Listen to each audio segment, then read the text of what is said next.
대림절 두 번째 주일, 하나님의 은혜와 축복이 여러분들 모두에게 함께 하시기를 축원합니다. 오늘 우리가 읽은 말씀 가운데 보면 가장 지혜로운 사람과 가장 어리석은 사람 한 명씩을 우리가 각각 발견을 합니다. 이스라엘이 바벨론에게 포로가 되고 함락이 되기 전 1년 전입니다. BC 587년입니다.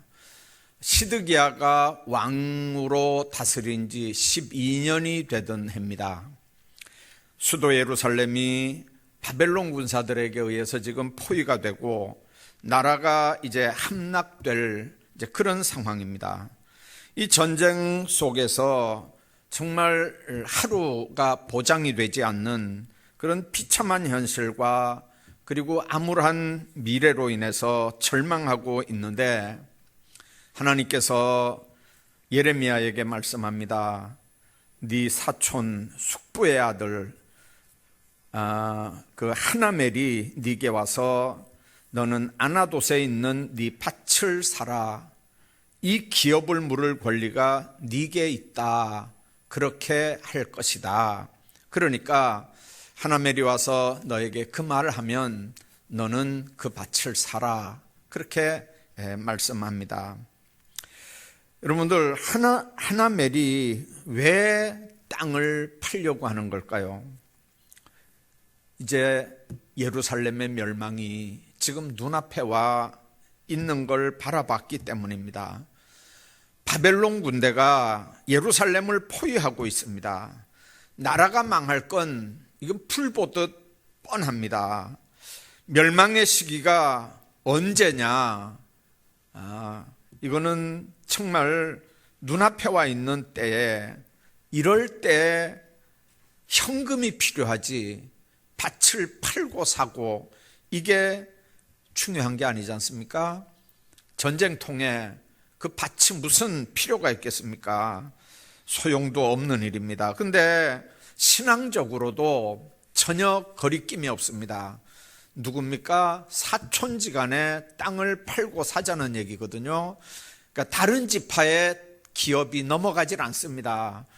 그 지파 안에서 기업 물을 자에게 넘겨주는 거니까 신앙적으로도 거리낌이 없고 얼마든지 이제 하나멜 입장에서는 거리낌이 없이 하는 얘기겠죠. 자, 그런 면에서 보면 이 하나멜은 정말 똑똑한 사람이고 아주 지혜로운 사람입니다. 예루살렘이 만일 이제 포위가 당했으니까 금방 함락될 거고, 그러면 언제 다시 돌아와서 농사를 짓겠습니까? 이제 그때가 되면 자기가 땅 주인이라고 누구한테 얘기를 하겠습니까? 하나멜을 우리가 보면 아주 지혜롭게 판단하는 겁니다. 아주 합리적인 생각을 하고 있고요. 아주 지혜롭고 똑똑하고 현명한 사람입니다. 나쁘게 말하면 아주 약삭 빠른 사람이고요. 자, 그러나 우리가 냉정하게 한번 이 하나멜을 생각해 보면 이 사람은 내일을 팔아버린 사람입니다. 내일이 없는 어리석은 사람입니다. 오늘만 있는 사람입니다. 이 전형적인 현실주의자고 아주 이기적인 사람입니다. 자기가 필요 없는데 지금 시위대 뜰 안에, 요즘 말로 하면 감옥에 갇혀 있는 이 예레미야는 그 밭이 필요하겠습니까? 자기가 필요 없는 게 자기 사촌한테는 그 땅이 필요하겠냐고요. 이제 그럼에도 가서 땅을 사라고 하는 이 하나멜의 모습, 이런 이기주의자가 어디 있습니까? 이런 사람들의 특징은 내일만 없는 게 아니고 오늘도 없는 사람들입니다. 그러니까 얼마든지 사촌에게 찾아가서 그렇게 얘기할 수 있는 사람입니다. 자, 그런데 또 다른 한 사람이 소개가 됩니다. 세상의 정반대의 어리석은 사람 하나가 소개가 됩니다. 예루살렘이 멸망할 것, 시드기야 왕의 비극적인 최후에 대해서 다 예언을 합니다. 이건 하나님이 정하신 거고, 이 나라와 민족이 더 이상 죽임을 당하고 어려운 일을 당하지 않으려면 빨리 회개하고 하나님 앞에 돌아와라. 빨리 바벨론한테 손들고 항복해라. 이게 예레미야가 전했던 메시지의 핵심이었습니다. 자, 여러분들 우리가 한번 생각해 보십시오. 나라가 어렵고 수도가 포위를 당했습니다. 그러면 여러분들 결사대라도 조직해서 항전을 해야 애국자지 않습니까? 예. 그런데 예레미야는 빨리 항복하라는 거예요. 이건 하나님으로 말미암은 거라는 거예요. 그러니까 왕의 입장에서 또 자기가 자기가 나중에 비참하게 어떻게 돼야 될 것까지 다 얘기하니까 이 예레미야, 요즘 말로 하면요, 아주 반국가 사범으로 시위대 뜰에 갖다 집어넣고 쉽게 말하면 그 감옥입니다. 자, 그런데 아수르를 이겨서 아수르를 함락한 바벨론이거든요. 그 아수르는 북왕국 이스라엘을 이긴 나라 아닙니까? 북왕국 이스라엘을 이기고 점령한 신흥제국 아수르를 또 다른 이 바벨론이 지금 아수르를 점령을 하고 지금 내려오는 겁니다. 그리고 남쪽 유다, 예루살렘을 지금 포위한 거예요. 그러니까 여러분들, 어떻게 이스라엘이, 그러니까 유다가 어떻게 바벨론을 이깁니까? 이거는 아예 게임도 안 되는 일이거든요. 그러니까 이 전쟁에서 이 남왕국 유다가 이긴다고 하는 건 이거는 정말 불가능한 일입니다. 그러니까 나라가 망할 건 너무 명확했고, 이런 상황에 그 밭을 산다는 거, 이렇게 어리석은 사람이 어디 있습니까? 자신의 소유가 보장이 된다 할지라도 이런 전쟁통에, 이런 나라가 어려운 상황에 그 땅을 살 수 있는 상황이 아니지 않습니까? 그런데 예레미야는 그 밭을 은 17세겔을 달아주고 법과 규례대로 증인들 앞에서 그 땅을 삽니다. 그리고 바룩에게 그걸 맡겨서 항아리에 담아서 잘 오랫동안 보관하도록 그렇게 합니다. 세상적인 기준으로 보면 세상에 어리석은 사람입니다. 세상에 미련한 사람입니다. 그러나 오늘 우리가 가만히 생각 한번 해보십시오. 하나님 안에서 그에게 뭐가 있길래 땅을 그런 시국에 살 수 있게 된 겁니까? 내일을 바라보는 확실한 소망이 있기 때문에 그 땅을 사는 겁니다.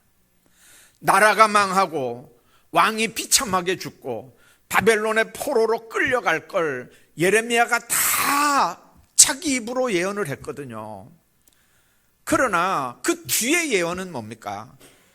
거기 가서 다윗의 후손 중에 이스라엘을 다스릴 홀이 끊어지지 않는다고 그랬는데, 이 이유가 도대체 뭐 때문에 다윗의 후손 가운데 이 나라와 민족을 다스리는 후손이 끊어지고 나라가 망해서 바벨론의 포로로 왔는지, 그 포로 생활을 하면서 그들이 깨닫는 거거든요. 시편에 보면 그발강가에 나무가지에 검은 걸 걸어놓고 수금을 걸어놓고 하나님 앞에 찬양하면서 슬피 우는 내용들, 그 힘들고 어려운 정말 노역 생활을 하면서도 틈틈이 하나님을 찬양하는 얘기만 나오는 게 아니고, 이유가 도대체 뭐냐? 이 나라가 이렇게 망하고 바벨론의 굴비처럼 엮여서 포로로 붙잡혀온 이유가 도대체 뭐냐? 그걸 하나님의 말씀을 아는 사람들을 중심으로 회당이라고 하는 시나고그를 통해서 자녀들에게 하나님의 말씀을 가르치기 시작하는 겁니다. 동네마다 크고 작은 회당이 생기고 거기에서 하나님의 말씀을 자녀들에게 가르칩니다. 그리고는 그 이유가 뭔지를 다 공유하는 거죠. 우상 숭배하다 나라가 망했다고 하는 결론이 생깁니다. 회개합니다. 그리고 어떻게 하면 하나님 앞에 우리가 회복될까를 놓고 포로 생활 속에서 기도합니다. 그리고 70년 하나님이가 때가 되면 이스라엘이 다시 바벨론에서 해방이 돼서 본국으로 돌아오는 거거든요. 이 모든 과정을 지금 예레미야가 예언을 하는 거예요.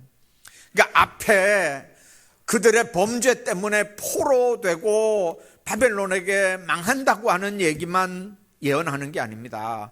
이건 하나님으로 말미암아 예정되고 작정된 거라고만 예언하는 게 아닙니다. 이건 하나님께로부터 났으니까 손들고 항복해라, 그렇게만 선포하는 게 아닙니다. 때가 되면 바벨론에 가지만 때가 되면 하나님께서 이스라엘을 다시 돌이킨다고 하는 예언도 예레미야가 했거든요. 여러분들, 절망적인 선포만 하는 거 아닙니다. 희망의 메시지도 같이 선포한 거거든요. 그러니까 본인은, 예레미야는 분명합니다. 지금은 이런 어려운 정국입니다. 하나멜 같은 사람들은 있는 땅도 다 팔아먹습니다. 그러나 하나님의 명령대로 예레미야는 앞으로 이스라엘은 희망이 있다는 거죠. 지금은 범죄해서 이런 상황이지만 앞으로 때가 되면 반드시 하나님의 계획은 이루어질 거고 그 때를 대비해서 하나님의 명령에 순종하겠다는 겁니다. 그냥 부동산을 산 게 아닙니다. 그 땅을 산다는 말은 사람들로 하여금 희망을 사게 하는 겁니다. 희망을 갖게 하는 겁니다. 영원히 지구상에서 하나님의 선민들이 없어지는 게 아니고 하나님의 백성들은 하나님의 때가 되면 회개하고 본국으로 돌아올 걸 지금 얘기한 거거든요. 오늘 우리가 생각해야 되는 게 바로 그겁니다. 예레미야는 미래를 포기하지 않는 사람이거든요. 내일을 포기하지 않은 사람이거든요. 내일이 있는 자와 내일이 없는 자는 하나멜과 예레미야처럼 이렇게 전혀 다른 판단, 다른 행동을 합니다. 오늘날 우리가 정치적으로 불안합니다. 경제적으로 어려운 시대를 삽니다. 코로나 상황에 정상적으로 되어지는 모든 일이 하나도 없습니다. 그래서 사람들이 낙심하고 절망합니다. 도무지 끝이 보이지 않는 건 혼돈 속에서도 누구 하나 책임질 사람이 없는 주먹구구식 정치가 이 땅에 이루어진다는 겁니다. 여러분들, 주무장관 경질하면 끝입니다. 아무도 책임질 사람도 없고 책임지지도 않습니다. 피해자들만 있습니다. 여러분들, 이런 때야말로 우리가 낙심하고 좌절하고 절망해야 될 때가 아니라 희망을 가져야 될 때거든요. 지금은 있는 밭을 합리적으로 팔아야 되는 때가 아니고 밭을 사야 하는 때란 말이죠. 희망을 사야 하는 때란 말입니다. 하나님의 약속을 사야 하는 때란 말입니다. 오늘 본문에 아나돗에 있는 밭을 사라고 하는 이 말씀 속에서 어떻게 절망적이고 이 암울한 시대에도 희망을 창조하고 새로운 세계를 바라보는 신령한 눈을 뜰 수 있는지를 몇 가지 생각을 하고 은혜를 나누려고 합니다. 아무리 절망적이고 암울한 시대라도 그러면 그럴수록 우리는 하나님의 음성을 들을 줄 알아야 합니다. 사람의 말이 아니라 하나님의 말씀을 들을 수 있어야 된다는 얘기입니다. 아까 얘기했잖아요. 정치하는 사람들은 아무도 책임지지 않는 얘기를 합니다.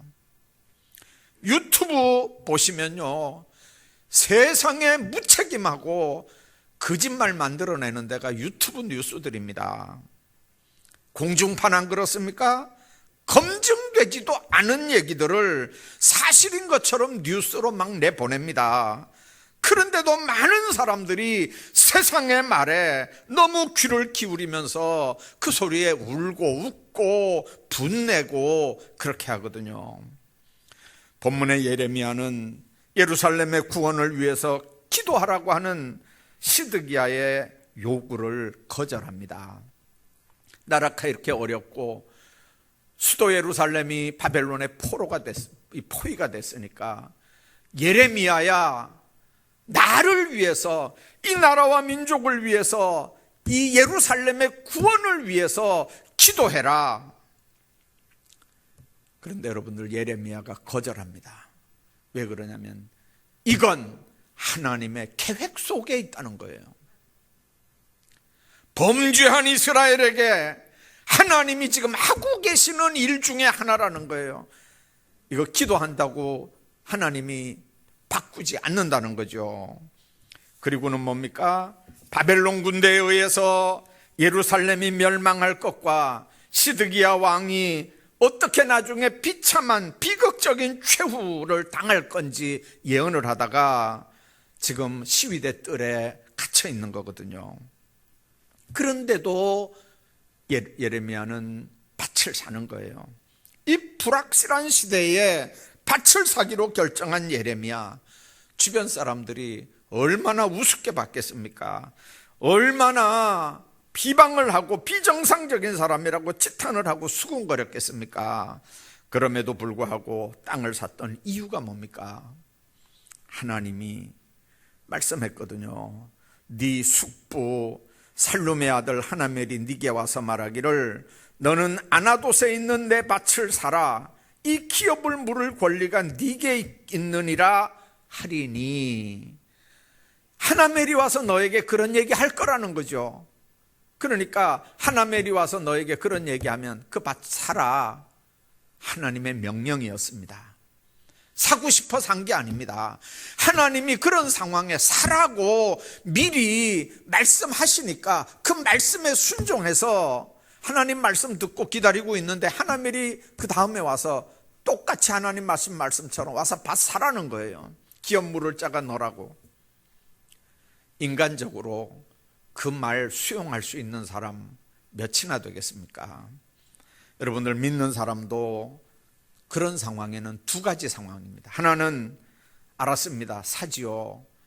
그렇게 하나님의 말씀에 무조건 순종하는 타입들이 있습니다.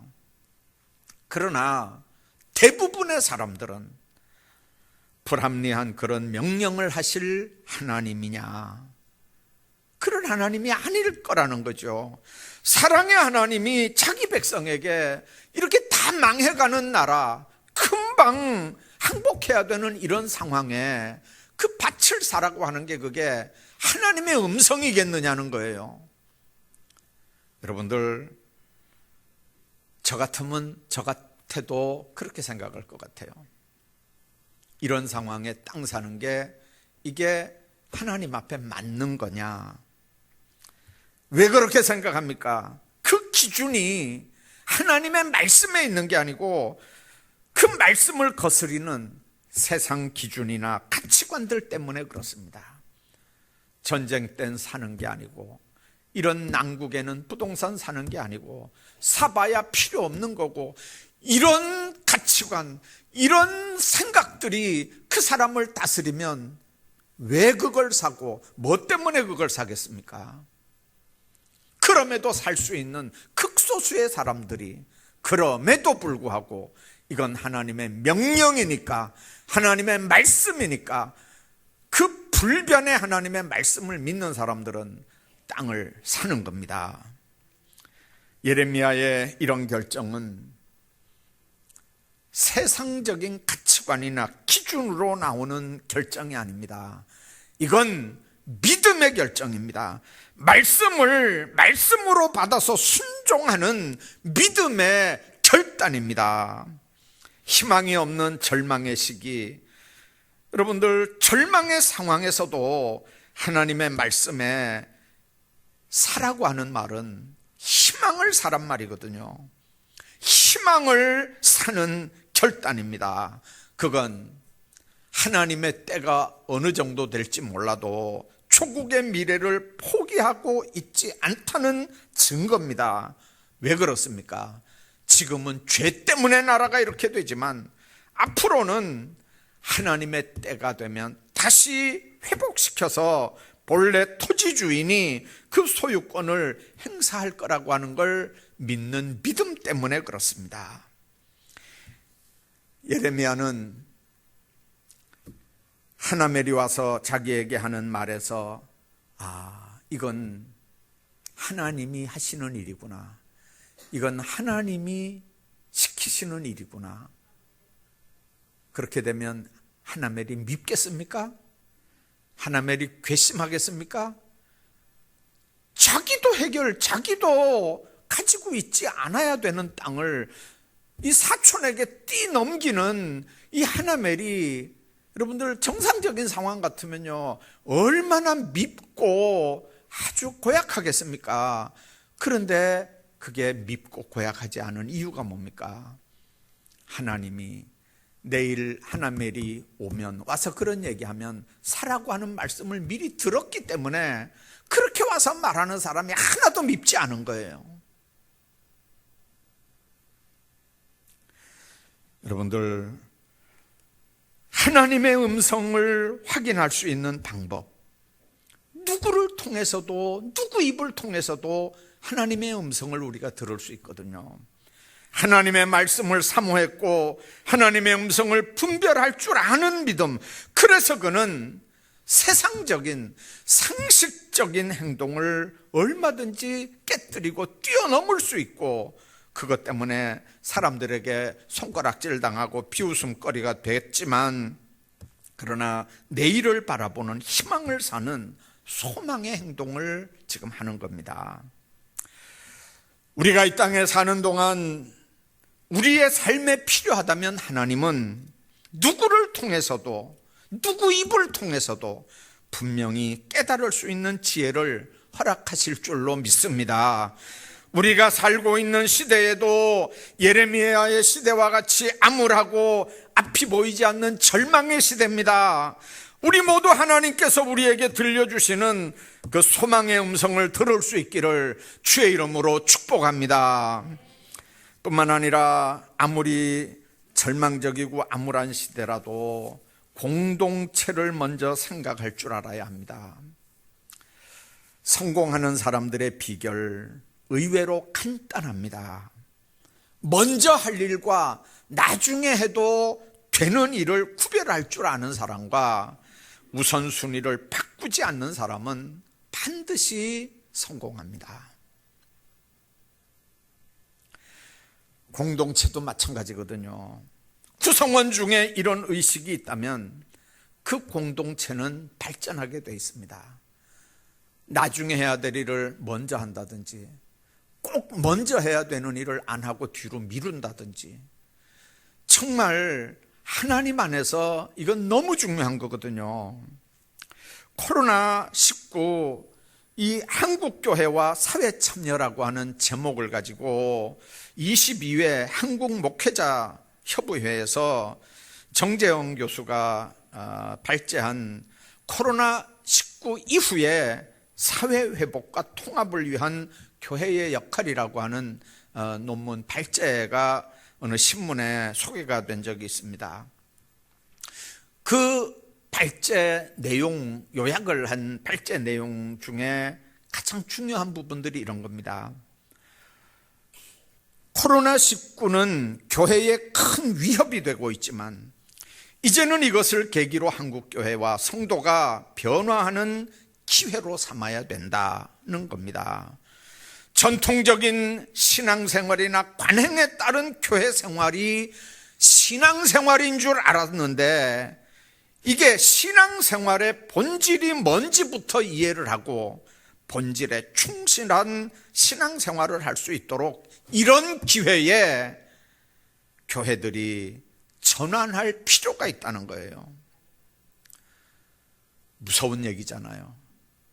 비본래적인 거, 비본질적인 걸 신앙생활이라고 우기고 살았다는 거예요. 교회들이 전통적으로 그게 신앙생활인 줄 알았다는 거예요.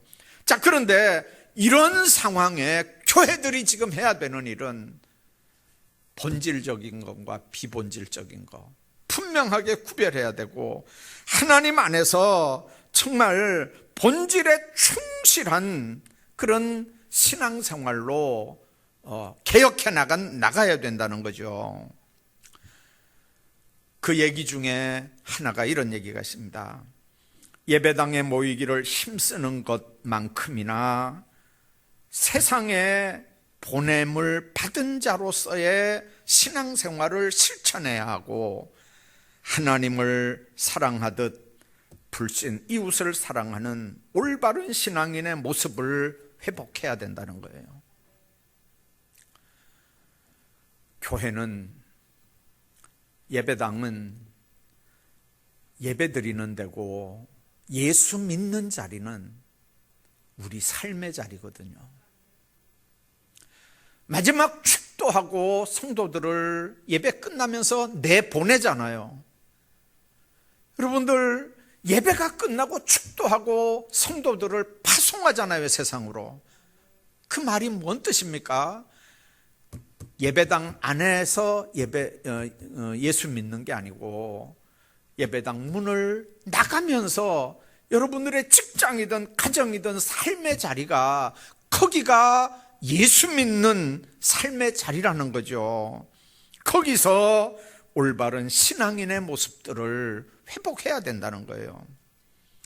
교회 안에서는 교인이고, 교회 밖에서는 교인 아닌 거와 똑같은 삶을 사는 이 삶의 모습이 이 코로나 상황을 통해서 좀 바뀌어졌으면, 이게 개혁되었으면 하는 게 제 그 발제 핵심 중에 하나입니다.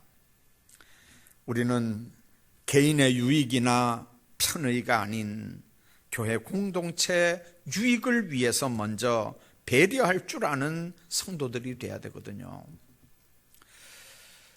요즘에는 마스크 쓰는 게 다 이제 문제가 되질 않습니다. 다 써야 되는 줄 아는데, 초창기만 해도 나는 괜찮다, 난 안 걸린다, 이렇게 하면서 안 썼거든요. 여러분들, 나는 안 걸린다 이런 차원이 아니고, 나는 안 걸린다는 차원이 아니고, 마스크를 쓰므로 내 안에 혹시 있을 줄 모르는 균이 내 밖으로 안 나가게 해주는 게 바로 배려지 않습니까? 내가 다른 사람들로부터 안 옮기기 위해서 쓴다, 그건 자기 중심이고요. 만에 하나 모를, 나에게도 만일 균이 있다면 나에게서 밖으로 안 나가게 하기 위해서 쓰는 게 배려잖아요. 왜 교회를, 예배를 1부, 2부로 이렇게 갈라서 예배를 드립니까? 세상 사람들에게 우리가 욕 안 먹기 위해서 이렇게 예배를 드립니까? 우리끼리 교회가 한번 걸리면 동네 사람들한테 이게 손가락질 당하기 때문에 그렇게 해서 할 수 없이 1부, 2부로 나눠서 드리는 겁니까? 아니지 않습니까? 적어도 예수 믿는 사람들이 세상을 배려하는 차원에서 교회가 선택하는 거거든요. 우리 장로님들이 같이 드리는 게 좋죠. 1부, 2부 나누어서 이렇게 드리는 이유가 뭡니까? 장로님들이 고민하면서 결정하는 게 그거예요. 배려하자는 거죠. 이웃을 위해서 배려하자는, 세상을 위해서 배려하자는 거예요. 여기서 만일 한 사람이라도 나가면 교회가 어떻게 되느냐, 그게 문제가 아니고, 그 한 사람을 통해서 계속 2차, 3차 이렇게 감염 만일 된다면 이 김천 사회가 어떻게 될 거냐는 거죠. 배려입니다. 시대가 어두워지고 절망의 때가 되면 사람들은 자기밖에 모르거든요. 자기 말만 할 줄 알지 다른 사람들의 말을 들으려고 하지 않습니다. 다른 사람이 처한 형편이나 환경은 전혀 이해되지 않습니다. 전혀 배려하지 않고 내가 살기 위해서는 언제든지 내 회사나 내가 속한 공동체, 내가 살려고 얼마든지 무너뜨릴 수 있는 사람들이 자꾸 많아지는 것 같습니다. 그러나 우리가 기억해야 됩니다. 공동체의 무너짐이 바로 나 개인의 몰락이라고 하는 사실을 쉽게 잊으면 안 됩니다. 공동체가 뭡니까? 다른 표현으로 말하면 한 배를 탄 사람이라는 뜻입니다. 깊은 바다에서 배가 풍랑에 만나 파선을 하면 모두 빠져 죽는 겁니다. 거기에 불신자만 빠져 죽겠습니까? 죄인만 빠져 죽겠습니까? 결국 그 배가 물속에 들어가면 여러분들 우리도 빠져 죽는 겁니다. 그러니까 힘을 앞에서 배가 파손되지 않고 항해할 수 있도록 서로 격려하고 힘과 지혜를 모아야 그 속에 있는 나도 사는 거예요. 교회 공동체를 살려야 내 가정이 살고 내 자녀들이 형통하게 되는 줄 믿습니다. 나라와 민족을 살려야 나와 내 자녀들이 사는 거고, 교회가 살아야 내가 사는 줄 믿으시기를 바랍니다. 하나님의 신실하심은 믿는 성도들은 아무리 견디기 어려운 환난과 고난이 닥친다 해도 그 고난 위에 감추어진 하나님의 백성을 위한 하나님의 역사와 오묘한 섭리를 믿는 사람들입니다. 인내로 고난을 극복함으로 함께 사는 역사가 있는 걸 믿는 하나님의 사람들이 되기를 주의 이름으로 축복합니다. 뿐만 아니라 아무리 어렵고 힘들어도 내일을 바라볼 줄 알아야 됩니다. 내일을 고상한 말로 비전이라고 얘기하거든요. 비전은 미래를 바라볼 수 있는 능력입니다. 지금 예레미야는 희망을 전파하고 희망을 심기 위해서라면 사람들이 보기에 어리석은 일이라도 마다하지 않습니다. 반드시 하나님의 때가 되면 하나님의 방법으로 돌아온다고 하는 확신, 그런 믿음이 있기 때문에 남들이 하지 않는 일을 지금 하는 겁니다. 그 한 가지 일을 실제적으로 사람들에게 나타내기 위해서 그 많은 증인 앞에 증인들을 세우고 밭을 합법적으로 구입해서 항아리에 넣는 일들을 하는 겁니다. 내일이 보이는 사람들은 당장의 사람들에게 비웃음거리가 돼도 내일을 보는 일들을 해나갑니다. 여러분들 기억하시죠? 콜럼버스가 이 아메리카 대륙을 이제 발견했잖아요.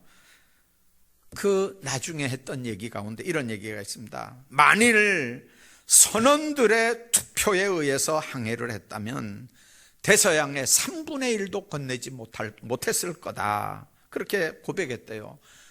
그 내용들을 보면 선원들이 중간에 동서남북도 모르잖아요. 망망한 대에서 정말 얼마나 답답하겠어요. 그러니까 무기로 콜럼버스를 위협을 했어요. 그리고 지금이라도 돌아서 왔던 곳으로 돌아가자는 거예요. 그런데 콜럼버스가 오직 앞으로 전진 명령만 내렸거든요. 왜 그렇습니까? 비전이 있는 사람은 조금 더 가면 새 땅이 나온다는 거예요. 지구가 둥그니까 이 바다에서 건너가면 저쪽에 육지가 나온다는 거, 이 신념이 있는 사람은 계속 전진 명령을 내리는 거고요. 거기에 대해서 무지하고 의심이 있으니까 무기를 꺼내서 콜럼버스를 죽이려고 하고 배를 돌리자고 하는 거거든요. 성공과 실패의 갈림길이 바로 여기 있는 겁니다. 콜럼버스가 4차 항해를 마치고 영국 여왕에게 편지를 보냈는데 이런 얘기입니다. 내가 여러 신대륙을 발견할 수 있었던 건 내가 가진 수학의 힘이나 항해술 때문이 아니라 나의 믿음 때문입니다 라는 고백을 했다는 거죠. 여러분들, 이런 믿음이 있으면 정말 비전이 생깁니다. 여러분들, 그 비전을 주는 믿음, 그게 어디서 오는 겁니까? 말씀에서 오는 겁니다. 예레미야는 하나님의 말씀을 하루 전에 미리 들었지 않습니까? 미리 들었으니까 하나멜이 와도 그게 새삼스럽게 들리지 않는 거예요. 말씀을 통해 희망을 가진 사람들은 그래서 담대하고 그래서 용감할 수 있는 거예요. 이게 고리로 연결이 돼서 결국은 성공에까지 이르게 되는 겁니다. 코로나를 통해서 우리가 깨닫는 게 뭡니까? 인간이라고 하는 게 참 나약한 존재들이라고 하는 거예요. 대단한 것 같잖아요. 그런데 인간들은 자연 만물 가운데 으뜸이라고 큰 소리를 치고 고귀한 존재라고 대단하지만 그 자부심을 하나님 앞에 내세우지만, 그러나 그런 인간들이 하는 일이 뭡니까? 하나님의 능력 인정하지 않고, 그리고 바벨탑 사건처럼 하늘에 닿는 탑을 쌓으며 하나님께 도전하다가 비참하게 처참하게 실패합니다. 성경은 분명하게 얘기합니다. 인간이 참으로 무능하고 연약한 질그릇 같기 때문에 깨질 수밖에 없는, 깨지기 쉬운 존재라고 얘기합니다. 인간이 아무리 뛰어난 존재라고 자부해도 하나님 앞에서 한계가 있는 존재라고 하는 걸 시인해야 합니다. 그래야 하나님이 행하시는 축복의 은혜를 누릴 수 있는 줄로 믿습니다. 전쟁 시에 아무 필요도 없고 별 가치도 없는 밭을 사기 위해서 예레미야는 은 17세개를 달아 주었다고 했습니다. 전쟁 당시에 실속 없는 일을 한 겁니다. 그러나 그는 미래의 꿈을 샀습니다. 꿈이 있는 곳에 길이 있고요, 때가 되면 하나님의 놀라운 역사가 그 비전 통해서 현실화되는 겁니다. 내일을 바라보는 능력은 말씀을 통해서 주어졌습니다. 지금 비록 선민들이 범죄해서 고통당하지만 하나님의 때가 되면 반드시 회복시키겠다는 하나님의 음성을 예레미야는 들었거든요. 우리가 지금 비록 영적으로 경건하지 못하고 자주 실패하고 넘어진다 해도 하나님의 명령을 받고 순종하는 훈련들은 계속되어져야 합니다. 그래야 하나님의 음성을 더 분명히 들을 수 있습니다. 결국은 그 음성을 듣는 사람들이 내일을 바라보고, 내일을 바라보는 사람들이 가족 공동체, 교회 공동체, 민족의 공동체를 이끌어가는 겁니다. 이번 대림절에는 주님의 다시 오심을 기다리면서 아무리 어렵고 힘든 상황이어도 주님 약속하신 하나님의 말씀 신뢰하고 그 음성 들으며 기쁨으로 하나님의 공동체를 섬기면서 따르는 아름다운 삶들 사시기를 주의 이름으로 축복합니다.